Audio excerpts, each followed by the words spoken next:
بسم اللہ الرحمن الرحیم۔ ایک بزرگ کا واقعہ ہے کہ وہ جنگل میں رہتے تھے اور انہوں نے ایک گدھا پال رکھا تھا جس پر اسباب لادتے تھے، اور ایک کتا رکھ چھوڑا تھا جو مکان کی حفاظت کیا کرتا تھا، اور ایک مرغ پال رکھا تھا جو اذان دے کر سب کو جگا دیا کرتا تھا۔ اللہ کی شان کہ ایک دن لومڑی آئی اور مرغ کو پکڑ کر لے گئی۔ ان کی بیوی رونے لگی کہ ہائے مرغ گیا۔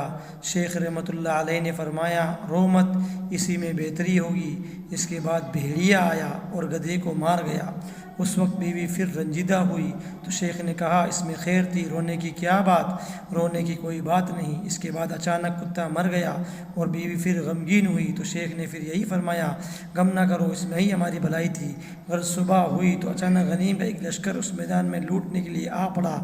جتنے بھی گھر تھے بستی میں سب کو لوٹ لیا سوائے ان بزرگ اور ان کی بیوی کے۔ سبھی کو گرفتار کر کے باندھی اور غلام بنا کر لے گئے۔ ان کے مکانات کا پتہ دشمن کی فوج کو اس طرح چلا کہ کسی کے دروازے کا کتا آہٹ پا کر بھونکنے لگا، اور کسی کا گدھا رینگ رہا تھا، اور کسی کا مرغ اپنی بانگ بلند کر رہا تھا۔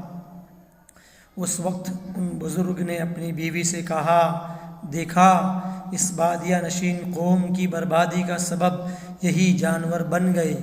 اللہ تعالیٰ کا کتنا فضل تھا کہ ہمارے تینوں جانور پہلے ہی مر گئے، ورنہ آج ہم بھی نہیں بچ سکتے تھے اور ہم بھی مارے جاتے۔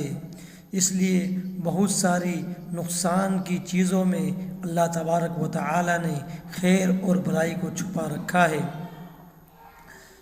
جو ہم نہیں جانتے، جو ہمیں دکھائی نہیں دیتی۔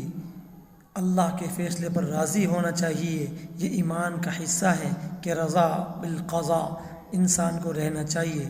بحوالہ کتاب تبلیغ دین